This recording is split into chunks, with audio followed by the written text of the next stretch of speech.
Right, good afternoon, everyone. We'll just unmute Phil and Alex, and then we're pretty much ready to go. All good here, Rob. Thanks, mate. Phil, you should be in now. Yep, gotcha. Thanks, Rob. Okay, that's good. Let's see if we can't get the chat up as well. That's good. All right. Well, welcome everyone to a webinar in our usual kind of periodic or cyclical webinars. This one's a survive and thrive theme, using an online solution to stress less at audit time. So thanks all for coming. Looking forward to sharing some good content with you. We'll get into that content shortly. We'll just get through a couple of slides, getting ready for the stragglers to arrive. So there's still a few people to rock up yet. Let's see if I can't mute people. I'm not sure. Is that you, Phil? I'm still here, mate. It's all right. We've got someone's microphone on in the background. But anyway, we'll press on. I might just mute all actually, and then you guys can jump back in. So anyway, yeah, we'll just start with a bit of an engagement piece and just ask people a bit of a question. If you could, everyone, just prove that chat works and prove that you can hear us by just dropping a number in the chat. How are you feeling? Oh, Phil's excited. That's good. Andrew Burling excited. More excited. Oh, 7. Not sure. I thought there might be a 7. Right, that's good. We can hear everyone. That's fantastic. 1.5. This is good. This is good. All right. Well, welcome everyone. We'll just quickly do the introductions. We've got the pleasure today of having someone with a great wealth of experience to join us. I'll start with myself. I'm Rob Bright. I'm the founder and director, one of the directors at Cloud Assess. I've been involved in the vet sector over here in Australia over the last couple of decades or so. But we're joined today by Phill Bevan, who's a great player in the industry, and I'm sure you'll all know of Phil. He's joining us today. We've got a number of mutual clients, so we've crossed paths a lot in the past. And I've known Phil pretty much since we started Cloud Assess from way back in 2013. But Phil, yeah, he's got a great wealth of knowledge in the vet space, degrees and masters in education. And amongst other things, you probably all know, Phil kind of runs the vetr community, a hub of professional development and valuable content. So if you're not familiar with Phil, I really recommend you go and have a look at what those guys do and how they do it. Have you got anything to add to that, Phil?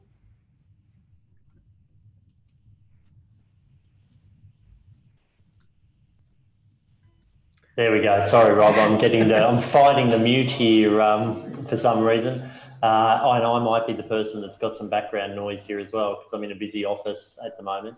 I'd just say low bar, please. Let's start with a low bar and we'll work our way up. That's good. All right. Thanks, Phil. And we've also got Alex here as well, Senior Relationship Manager here from Cloud Assess. So Alex has got a wealth of experience working with all our clients on their implementations and continuing to support them with service. Do you want to say hello, Al? Hi, folks. Yes, I'll be joining as well, just see if I can add some value and put through Phil through spaces.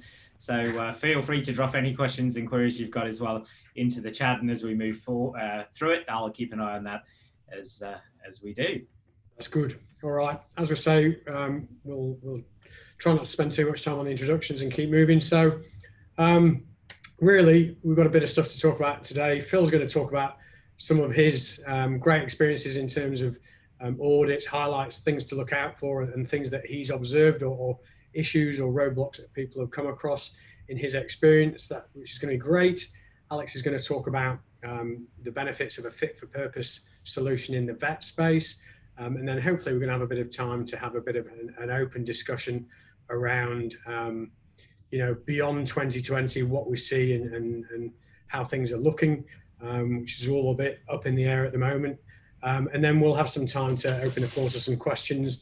We would just ask if you've got any questions as we go. We'll try and keep an eye on chat. I'm not the best at multitasking, but we can have a go. And we'll try and pick that up as we go, as Alex says. If we don't, not to worry, we should be able to catch up with it at the end. So that should all be good. So I'll just hand you over to Phill Bevan. Phill, if you just want to let me know when you want to transition across the slides, and we'll take it as we go, hey? Yeah, that sounds great, Rob. Well, give me that next one because we're all keen to talk about COVID, COVID-19 and COVID safe. I haven't had a conversation about COVID for at least 5 minutes. So I wanted to start off, obviously, in just recognising the new normal that we were just talking about just as the session was just about to start.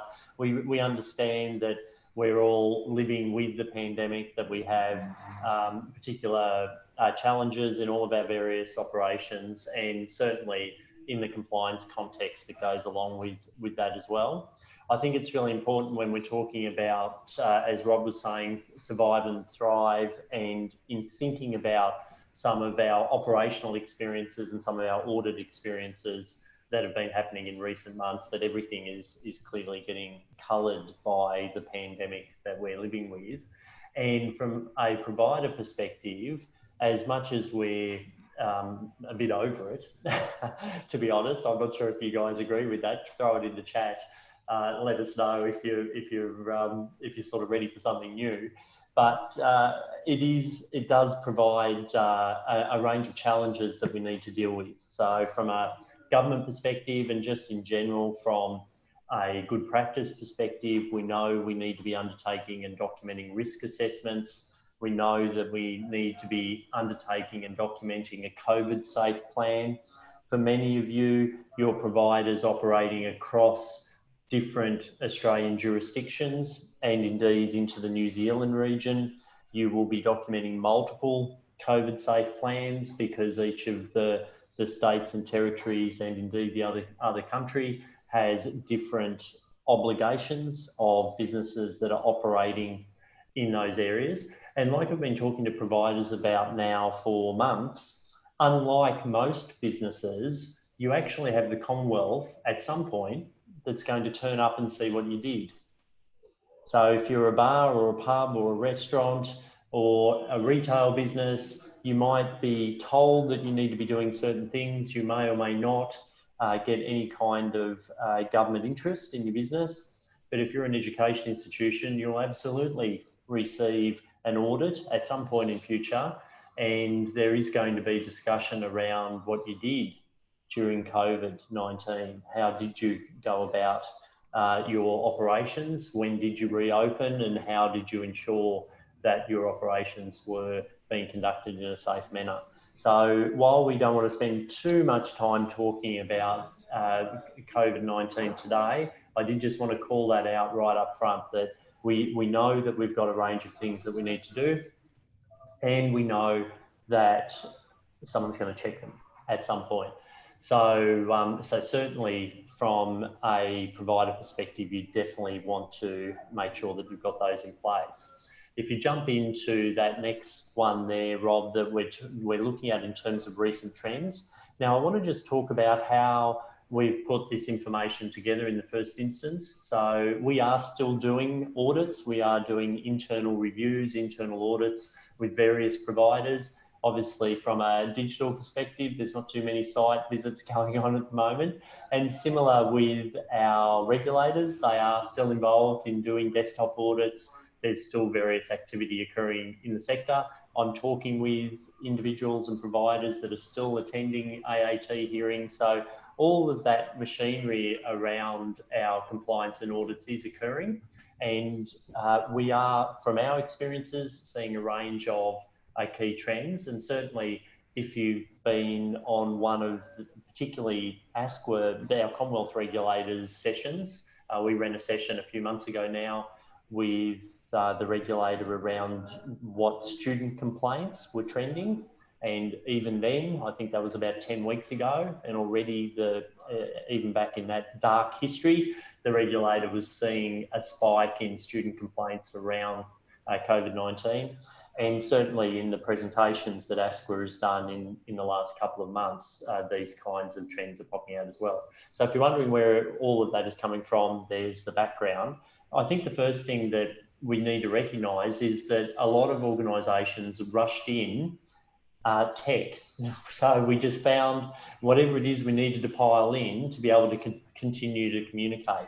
And some of that was done really well, and there's some brilliant innovative practice around the use of virtual technology. You know, we've got virtual training sessions now that you're using. We've got some virtual assessment or digital assessment occurring where you might not have been doing that previously. So there's a huge amount of innovation and a huge number of hours that have gone into doing that. And I think, again, something useful for us to recognise, Rob, that many of our vet practitioners, many of our organisations have been burning the day, night, weekend, midnight oil to make all of that happen.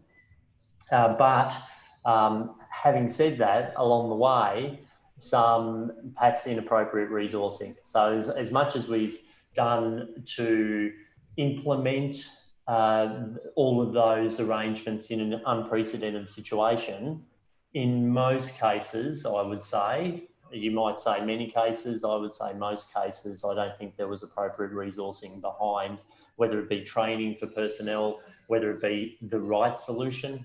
In this example, are you using Zoom meetings or are you using Zoom webinars? From an educational institution perspective, if you're running nationally accredited courses, then there might be quite a significant difference in things like the technology. And certainly from the feedback from audits, when we've been doing internal reviews and when you're talking to regulators, the two consistent things that are being said is that students are saying there's a lack of engagement, there's a lack of support, and that's very closely associated with feedback and just in general, the timeliness that things are occurring. So in digital, people expect things to happen faster. If you're sending an email, you might expect an email to come back at some point that day or the following day. If you're sending a text message, you tend to expect that to come back faster. Or if you're in an online chat, you might be expecting that to be instant. So there's certainly different expectations around the use of digital that has caused some concern for students in terms of what kind of feedback and support they're getting in again, what is a really difficult time for them as well. Can I just add to that as well, Phil? Some of the team here in the marketing department did a blog the other week and kind of coined a phrase. I don't know if it's a typical phrase that's out there or not, but we've all heard of the flipped classroom in terms of, you know, turning the classroom around and having the student kind of take the lead in the classroom. But there's kind of a flipped support model that we need to put into consideration here. It's all good and well having a tool to connect the learner to their learning content or their assessment content, but how do we actually make that connection with the support team and the different services that we need to offer in an RTO in this digital context? And I think that's an important point that you raised there that just kind of is on the same theme. Yeah, and I've got to say, if we jump to the next slide, I think in the last month or 6 weeks in particular, I've seen exactly that conversation change. So we were, you know, in the thick of it in March and perhaps in April as well. It was all about how do we operate? What are we going to do to keep service running? Do we close? Do we hibernate? Or can we somehow continue service delivery, and what does that look like? So it was very reactionary across the whole range of really all organisations as we were dealing with that situation. But over the last 6 or 7 weeks, I think I've sort of got a marker around the first week of May where I started to have a lot more conversations and see organisations thinking more in a responsive manner. So looking at some of these examples and coming back to your point, some discussions around, you know, we've put in some tech, but that's, you know, and that's been great for these reasons, but there's also been some challenges. So have we actually got the right technology? We've been, at that point, institutions have been getting the initial student feedback through, and the personnel have been saying, well, look, you know, we've kept the place open. We are delivering these services, but we're now realising what we don't have. We're looking for the next option, or we're looking for better technology to support our particular context. And certainly the conversations I'm having now, I had a great conversation with a provider yesterday that was talking about exactly this point. How do we make sure that if a student is online, that there is a vet practitioner online? How do we make sure, same as reception, we had a big discussion yesterday about reception. If someone rings, there's normally someone sitting at the desk that picks up the call. You know, you don't let it ring out, or it doesn't go to message bank over and over and over. Someone's there waiting for you to call. And in an online environment, particularly around chat, same thing, that the people are expecting that it's going to be relatively instant, or even if it's a discussion forum as a support or help option, it might be 5 minutes or 10 minutes for that discussion post to come back if you're using a little bit asynchronous tools. So those kinds of discussions now are really encouraging, because providers, if they didn't have those things in place, they've started to recognise that students are struggling a little bit, that there is that isolation, there's that challenge around engagement, and we're starting to talk about what are the best technology options that we can use, what's fit for purpose for our particular provider that we can use to make sure that we've got a great experience. As part of that as well, we're looking at some of the challenges around the resourcing that's required to deliver in a digital mode. And we've all seen, particularly in vocational space, lots of communications around workplace requirements, work placement. What are we going to do if our course does require some kind of mandatory work placement?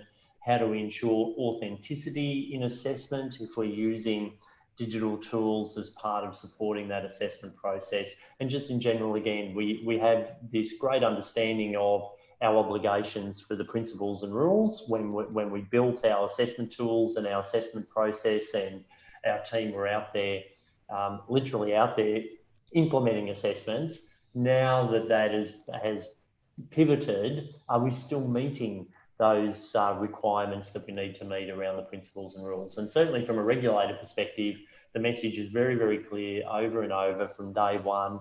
You need to pivot, you need to adjust your operations, but you cannot affect the quality of the training and assessment that you're delivering against the unit requirements. So that underpinning of the minimum compliance as part of your quality strategy continues to be there.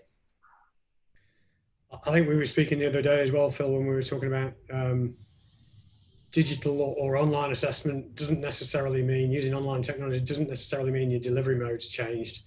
And you can still be delivering in the same way, but just using technology to support it. So there's a bit of, I think there's a bit of difference in terminology in terms of how people describe what they're doing, and sometimes there's an inference that there's a distance relationship with the learner that wasn't in play before. I think it's a really good point, and I saw a clarification come out from our friends at ReadyTech only in the last day or so as well on exactly this point, that again, thinking particularly for vocational providers, as you guys know, we report our delivery mode as internal, it's sort of on-campus delivery, or it's external, off-campus, or it's workplace delivery. So your students are going to be in one of three primary delivery modes, and in all three of those delivery modes, you might be using digital tools.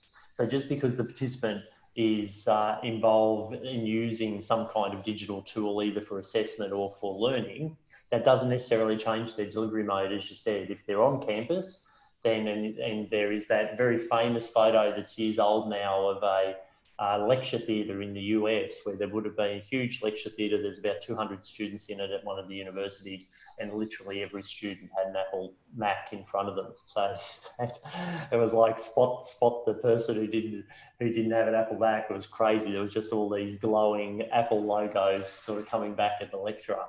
So that's on-campus delivery. That's not online. If someone is using digital tools, as they should be, because it's the most effective way to learn, as we now know with evidence-based practice, then if they're on campus, they're still an internal student.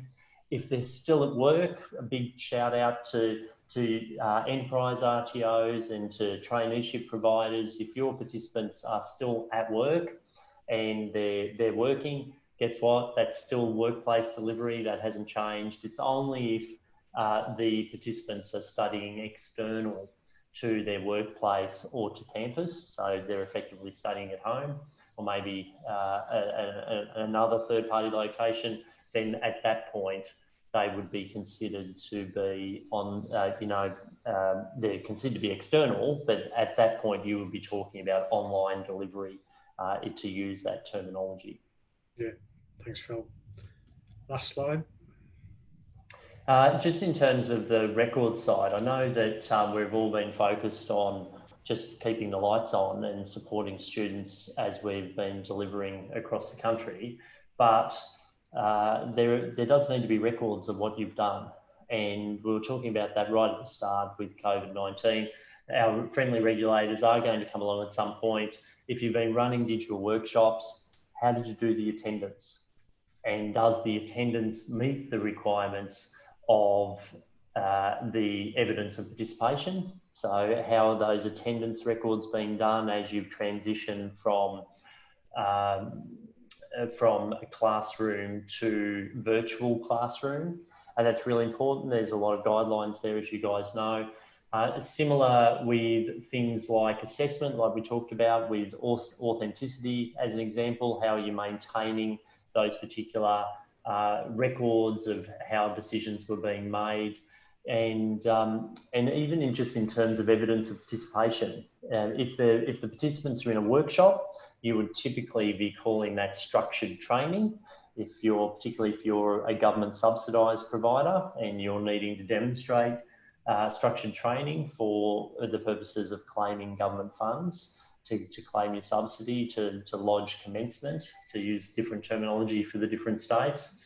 But when you move the participants into an online environment, again, are you involved in structured training or not?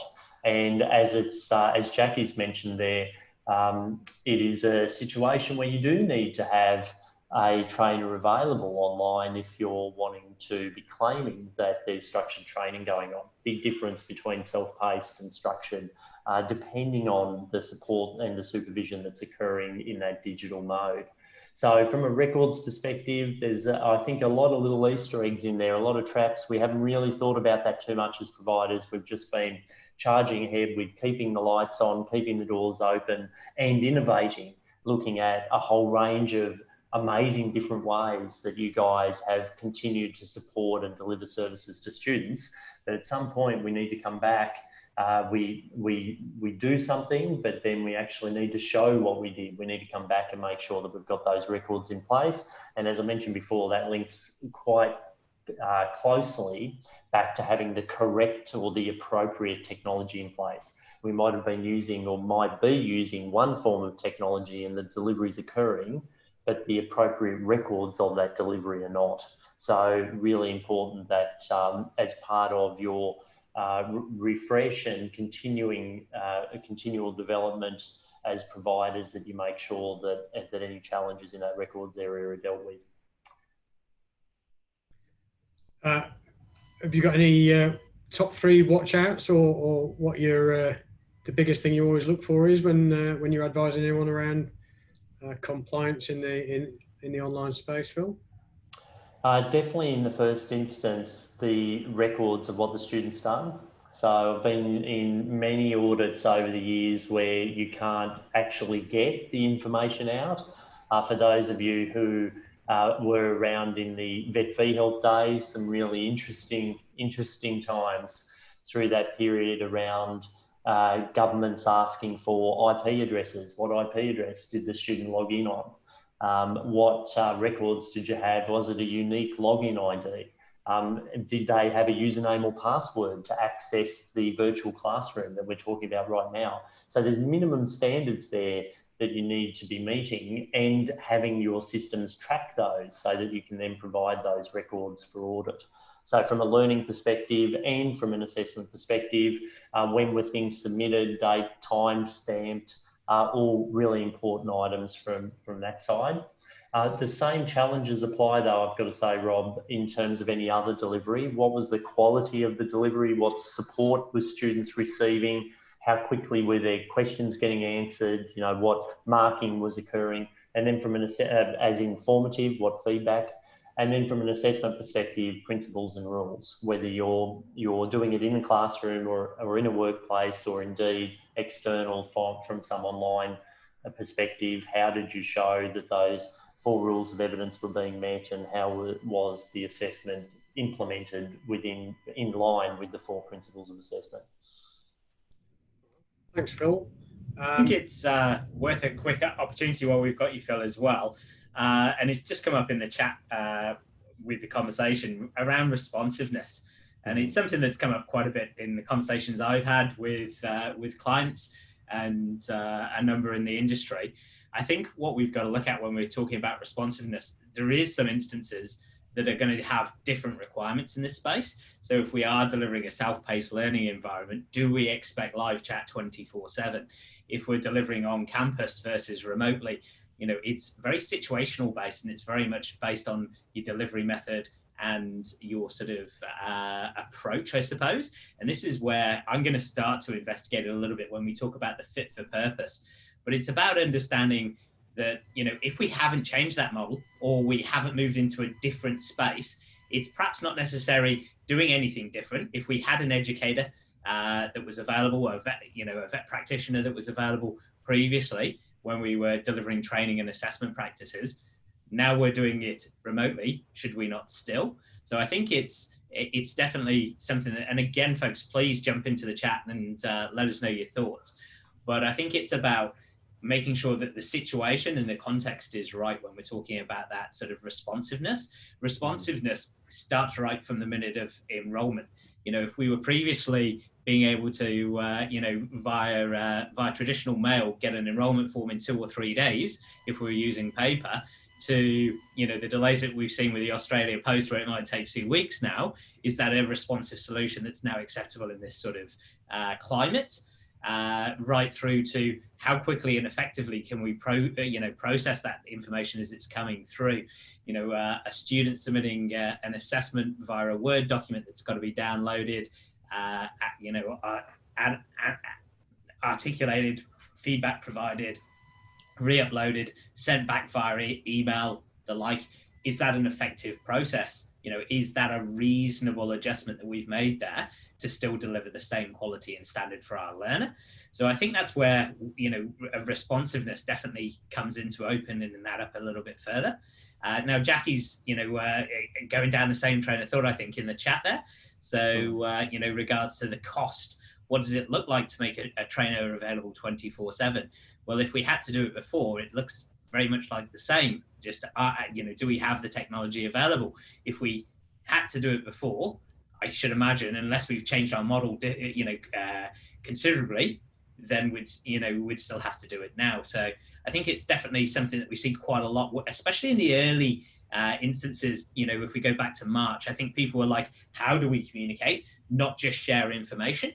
And there was a lot of conversation, a lot of thought out there, and a lot of different solutions that were sort of all cobbled together to try and make that. But again, you know, it's about tracking that communication, understanding where we've got quality controls within that communication, who's providing it, are they the correct person to provide it, is it relevant to the learner, is it helpful? Yeah. You know, responsiveness is about, you know, there's a quality measure to that as well as time.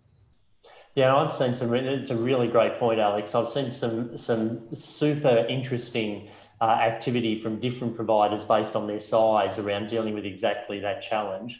And with some of these, there's not necessarily a right or wrong answer in the first instance. It's about what's your compliance context, and what's your context in general, as well as your compliance context, and how can you then provide a great service and an appropriate service in that context. So to give you a couple of examples, I've seen a really small provider, if you've only got 30 or 40 students, then you can't sit a trainer on 24/7. Like, that's completely unachievable from an expense perspective, but you can tell the students that their study is scheduled from 10 a.m. to 3 p.m.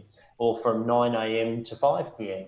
so that they know that the trainer is on for 8 hours a day, not 24/7 hours, and that is the time that they should also be online, and that is the time that the structured training and the activities should be occurring. On the flip side, I've seen really large providers where if you've got 5,000 students and you're normally supporting those with 70 staff, it is possible to roster 24/7, and maybe not 24/7, but you might be saying again that we're going to offer services from 7 a.m. to 11 p.m. and you're rostering out those team members, because in a classroom situation, I might have 30. In an online situation, I can support 300 or 3,000, depending on what that particular support looks like. Am I just dealing with inquiries? Am I doing marking? Am I actually running an event as we are now? So depending on what the context of the provider is, they can look at different ways to structure out that delivery and to be able to indicate that it is structured training. And really important, regardless of which option you do, at the end of the year or early next year when you get your AVMIS desktop audit, or in future years when you have a regulator turn up and ask about this period, that not only have you got the right model in place and providing that support, but again, you've got the right records that the government's going to accept for demonstrating what you did through that period. Absolutely.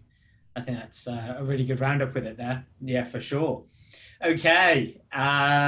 What we'll do, we'll keep taking any questions, queries, thoughts and feelings into the chat. So please, folks, do engage with us. We'll obviously love to hear your thoughts and feelings around the audit challenges and issues that you've all been facing. Yeah, you know, it's a great opportunity to share some experience and lead us into some commentary there.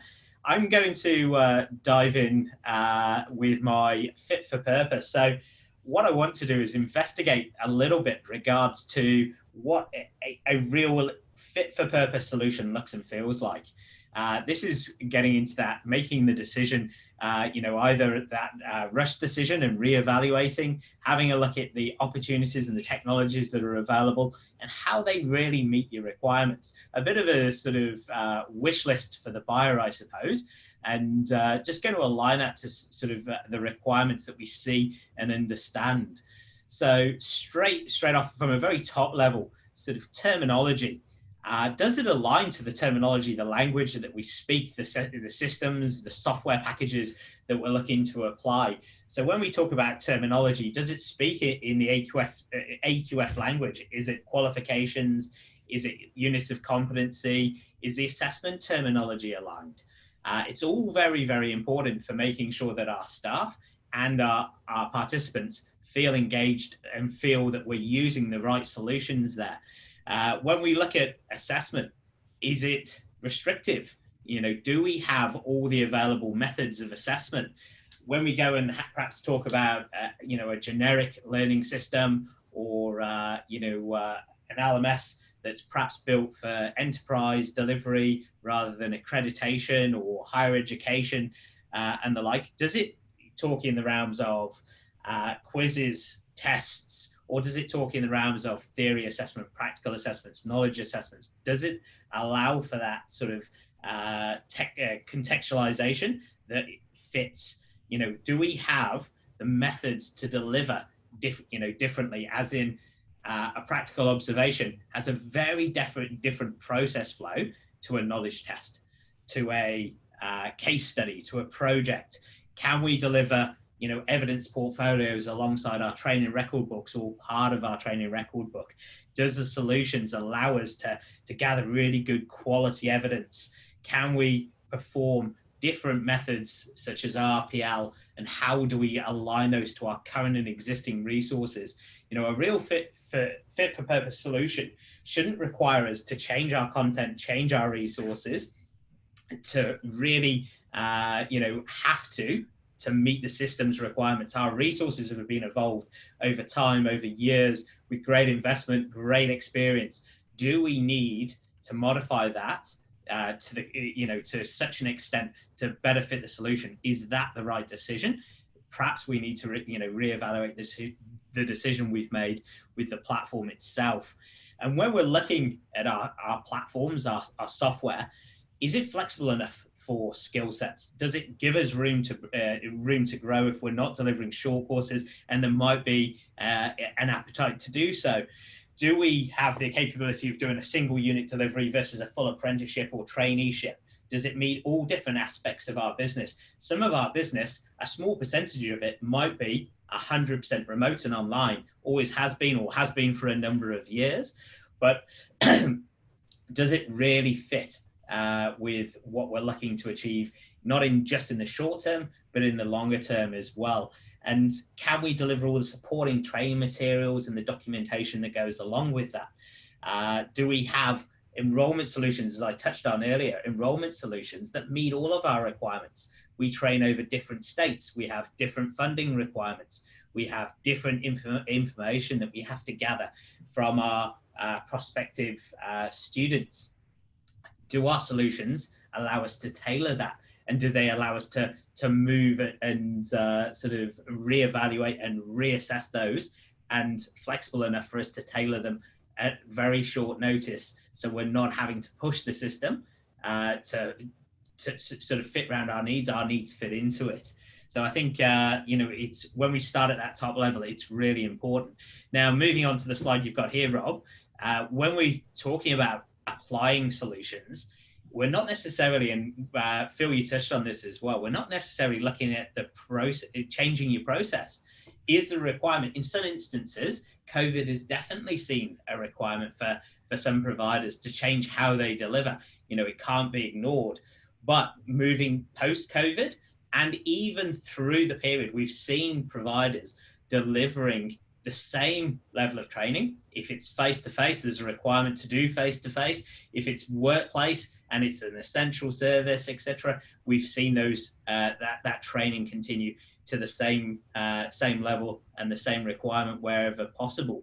But a real fit for purpose solution shouldn't mean you need to change your process. As in, if I'm delivering face-to-face today, because I've taken my instruments online, I've taken my resources online, I'm no longer stood perhaps in the workplace with a clipboard, but I'm stood there with an iPad. It's about molding to your process, and it's a much easier sort of step change. From experience, we are simply removing that clipboard and providing an iPad, rather than sort of making a massive shift and actually saying, we're no longer going to do this process, we're going to do something different. And that's where we've got to reassess our tools, where we've got to reassess our skill sets and our delivery models.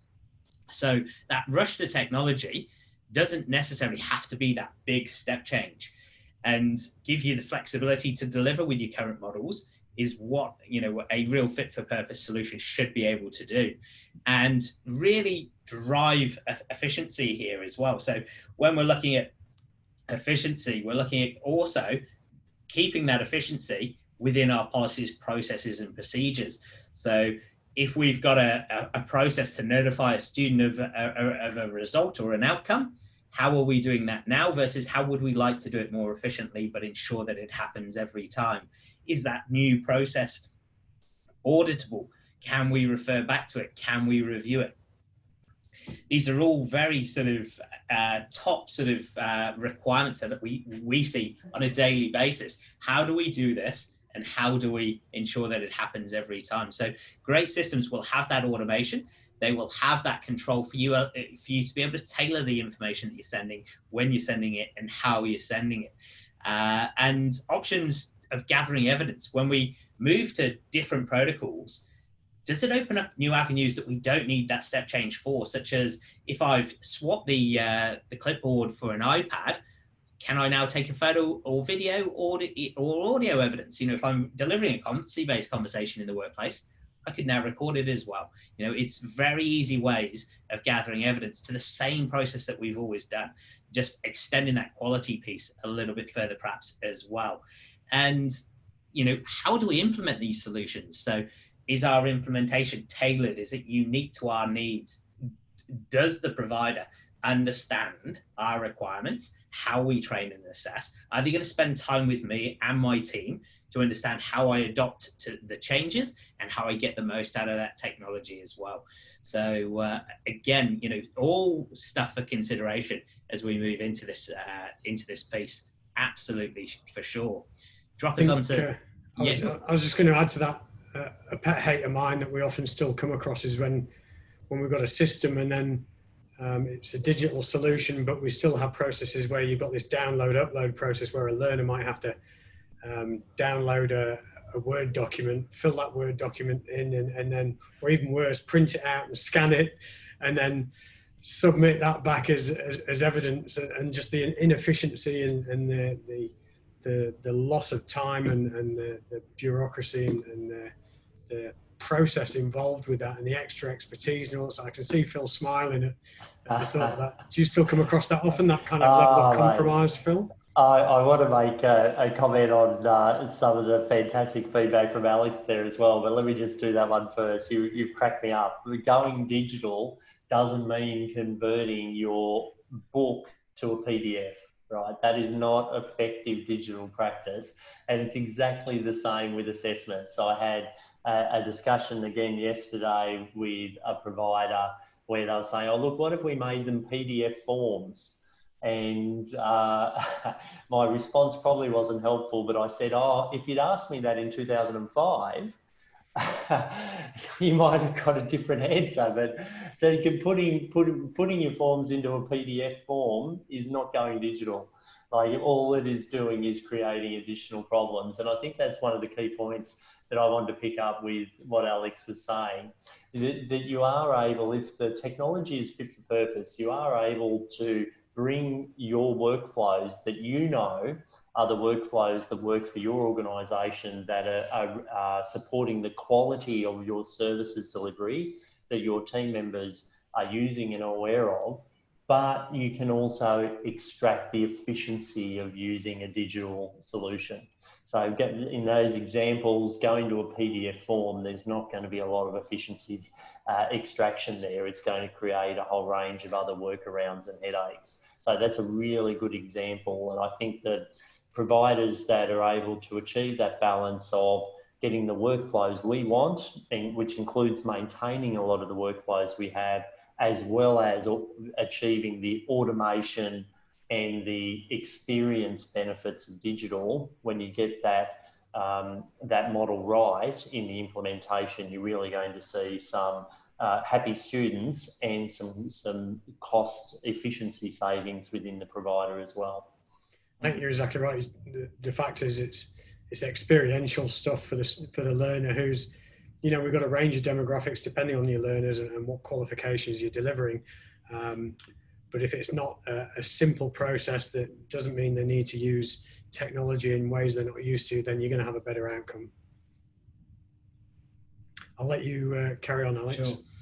That's good. So just to wrap up, I suppose, taking it down to a next level, these are some of the things that you might not obviously consider. So for sure, it needs to align to our compliance requirement. But what does that actually mean? You know, when we talk about I can export a record for audit, what can I export? What information can I get? And how is it presented? How available is it? And how robust, authentic is it as well? So when we get into the likes of, you know, version control, document control, revision control, all one and the same, document registers, you know, what our requirements are from RTO to RTO. We don't then also do the detail of what's practical. What are we going to put through this process, and what are our options at this time? So from version control, when I make changes, when I update my version, can I author revision notes? Can I document and track the performance of these revisions? Can I deploy changes that I've made to my content? Can I deploy them easily and quickly? What does that process look like if I need to swap or improve or update content? How is it done? How is it structured? But most importantly, how is it tracked? How do we see that information? And how do we control that different sort of requirement there? When we get into the quality control side of things, is it aligned to our requirements as an RTO? Does it give us the ability to support validation? What do the reports look like from that? What is the feedback process? How documented is it? And, do we have solutions that can align to the sample rate calculator for assessment judgments? How do we drive that process on a day-to-day basis? How do we align to those cycles of validation that we need to do? And how do we document that we're doing it frequently, actively, to the right level of quality? When we look at the simplicity of user roles, are our user roles aligned to the actual users that we have in our business? Do we have a trainer and assessor that we can manage and track their teaching scope by? Can a trainer and assessor be prevented or managed to ensure that they're only awarding competencies that they hold, that they should be able to award? Can we use third-party reports? How does a third party, a workplace supervisor or manager or parent, engage with the platform? These are all users that perhaps don't come into our initial considerations, but they're very, very key to the process, especially if we're looking at that work placement or work-based delivery. And, how does it meet the requirements when we get into our assessment material, our training materials? How do we map them? Is the mapping solution really delivering the requirement for us? Do we just have a simple solution that replicates what I have as an Excel sheet? Or do I have a solution that actually adds value in the fact that I can see performance around my trainers and assessors right down to criteria, or I can see how questions are performing to support that criteria of a unit? How does that align with my version control? When I get a new release of a unit, how do I see that information? So, we see a number of solutions that purport to allow you to map, but to what level, to what detail, and what quality outcomes am I getting from those solutions? Is it worth the investment and effort to map, or am I better off with my Excel spreadsheet? And then we look at the integration side of things as well. The system that I'm choosing, does it fit within my ecosystem as a business? Does it talk to my other systems? What's involved in making it do so? Are those integrations off the shelf? Is there an additional cost to them? Are they prohibitive? Do they give me the ability to tailor what information is shared and when it's shared, and how it's shared? So integration is something that I think a lot of providers are really getting across now. They understand the value of not having to double enter data and duplicate that data entry. That's where errors, mistakes naturally occur when we have those sorts of processes. So, having a system that's integrated into other platforms that you're using, student management systems and stuff, is, a few years back, it was a really nice to have. I think it's more and more important that, real fit for purpose solutions talk to each other, and your data flow is really, really well and controlled. Again, it's just not only efficiency piece, but it's ensuring that our reporting is accurate and ensuring all that information and data is very well controlled. So there we go. A bit of a roundup of some of the things that we hear and see out there. Some of the challenges that you may or may not have considered. And there's a lot. That's a very sort of top level. On each one of these, I could have got banged on for hours, and really uncovered some of the detail behind them. And it's definitely something you need to do. It's not a features fight in this space. A lot of things we hear and see is heaps and heaps of features listed, and we can do it all. Well, it's not about listing the feature. It's about understanding why is it relevant? Why do I need it? And actually, if we say we can do it, to what level? A good point there that I made, I think, on the mapping. Yes, you can map in many different solutions. Let's be honest. The majority is, years back, even today, we're mapping in Excel spreadsheets, and it's still a very good solution for just mapping. So do we want the time and effort to put it into a system if we don't get further benefits, if we don't have further sort of return on that? Why do we do it? And does our solution allow us to take it further and gain those sorts of benefits? And I think we need to sort of drill down on each one of those sorts of requirements that you'll have. And they will be unique as well, the requirements, and they will fall in a little bit of a different priority order for some. But we definitely need to understand what it is we're looking to not only, yes, it's got the metallic paint, and I like metallic paint. what's underneath that paint? Is it going to be on there in 5 years' time? Is it a good investment kind of thing? Yeah, I think I've done my piece, but yeah, there we go. Thoughts, feelings? That's good, Al. Thanks for that. There's obviously a wealth of experience and a lot of passion there when you're talking through stuff. I appreciate that we've gone over a little bit, over by a few minutes, and people might have to drop off as we're going along. So by all means, if you have to move on for the next meeting, please feel free to move on, and we'll be sharing a recording of the session so you'll be able to catch up at the end. But I just wanted to finish up with a couple of questions for, I suppose for Phill really, because I talk to Alex all day, every day. But I know COVID's brought a lot of sudden change, and I think we've gone from a shift from initial panic and survival to an opportunity where we can be a bit more thoughtful about what we're doing and how we're going about it, and what the new future might look like, and how that can put us into a better space in terms of post-COVID. Phill, what positives do you see from this scenario in terms of technology adoption, and what do you think, you know, the future of vocational training and assessment will look like in a kind of futuristic context, I guess, if you like, or you know, what changes can you see for the better?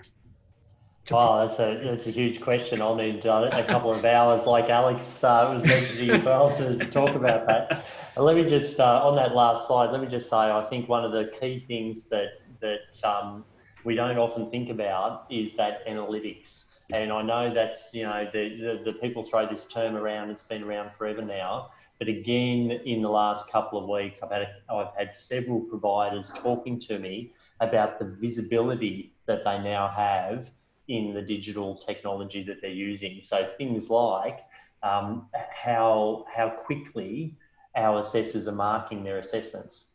Really interesting, because in paper, in a classroom, you sort of don't have a great idea of how quickly assessors are marking assessments. But when you've got them in a technology solution that gives you that information, and you can see who your fastest assessor is, and you can also see for your team of 50 who your slowest assessor is, it really does then start to support a whole range of different business opportunities around what is going on, what further support do our team members need, what is that maybe why particular student groups are less satisfied on our evaluation reports than other groups, etc. And I know that some educators, vet practitioners might consider that to be negative, but I've got to say, when you have the visibility of what's going on within your business operations, it's much easier to be spotting opportunities for improvement, and also much easier to be spotting some best practice and trying to grab ideas from people who are really succeeding well and sharing that across your entire workforce. I love the concept of this session, Rob, with Survive and Thrive, because I think it's exactly where I'm seeing organisations at the moment. We have all tried to survive from a business perspective through the pandemic at the start of this year. And for the rest of this year, there might be some organisations that are still in that survival mode. Are we going to be able to continue services delivery into the new year, and what does it look like? For international student providers, I'm having conversations fairly regularly around that as well. We're not necessarily going to have them in July. Are we going to have them in January next year? What are the arrangements going to be? Can we make it that far? How do we start delivering offshore? So again, I think if you're in that zone of survival, yes, it's very important. You're focused on it from a business perspective, but the right tools and the right approach will take you into this thriving zone. The purpose of digital is to provide better, greater, faster, cheaper services. And that's what it does. It's broken, as you guys know, all digital solutions, they're breaking the project management triangle, that you can have it faster and cheaper and better for the first time. This is what digital technology does. So I strongly encourage you, even though we are feeling very tired, we've come through a torrid couple of months, we are looking forward with some uncertainty around what's going to happen in 2020 and indeed in future years, but you need to be thinking about digital being part of the solution. To put it differently, I've spoken with many providers in the last 3 or 4 months that have said, you know, finally they've realised. There's been a few of those about that. It's like, oh, we went digital back in, 2013. Our team members haven't been in an office since 2016. So there are some early adopters out there that might have been up on a little perch in the last couple of months. You guys are probably thinking of someone you know at the moment. A few people point at me. But that's it, that some providers have been able to adjust and cope and already thrive in the current environment because they had already gone digital. They were already in a situation where they could really quickly pivot and provide services in different ways, and indeed be supporting offshore, as an example, supporting offshore students with technology without any challenge. My daughter, I'll just give you this quick example. My daughter is at Deakin University, a great university, and all of their classes were already online. She's on campus, she's living in student accommodation, and the virus has had some impacts, obviously, but in terms of access to content, access to the digital learning resources, access to assessment, it was all already online. Deakin University is one of the few universities that had no shutdown. They were already there. So I would encourage everyone in the current environment, regardless of where you are on that digital spectrum, where you are in terms of finding and implementing the best technology for your particular organisational context, I'd encourage you to continue that journey, because that is the big part of the solution to ensuring that your organisation can thrive for the rest of this year and also into the coming years. Just very quickly to answer your vet question, who knows? Like, we've got the Joyce review information, the Productivity Commission interim report, micro-credentials portal was announced by the Federal Minister yesterday. We've got different funding schemes coming out for different things. Who knows where our fabulous vet sector is going to be? The only certainty I can say is there's going to be a lot of change in the coming 6 months, 12 months, 24 months. So again, AQF review, ASQA rapid review changes coming through. So if you're in the vet sector, you should be buckling in for quite significant change over the coming 2-year period, particularly in the Australian region. That's great, Phil. Yeah, it was a bit of a curveball, and I don't think there's ever a magic wand, unfortunately. So that's good. I'll thank you very much for your time, and thanks for coming along. We've got your website there. I think everyone will know who you are. If they don't, they should probably find out and have a look at your website. So yeah, thanks, Phil. Thanks, Alex, for your time and your insight in terms of your experience. Thanks for everyone for coming along. We always send out a feedback survey to find out a bit more about if you've enjoyed the session and what you'd like to see more of in the future. So please give us the feedback, because that's what helps us improve and give you better information in the future. Other than that, everyone, yeah, best of luck, keep safe and keep well, and yeah, get in touch if you've got any questions, and yeah, we'll send out the recording, and have a great day. Any more to add? Phil, Alex? I was just going to say thanks for having me, guys. Always a pleasure to catch up with you both, and thanks everyone for attending today. I hope you found it useful. That's great. Thanks, Phil. Thanks, everyone. Yeah. Have a great day. Thank you. See you, mate.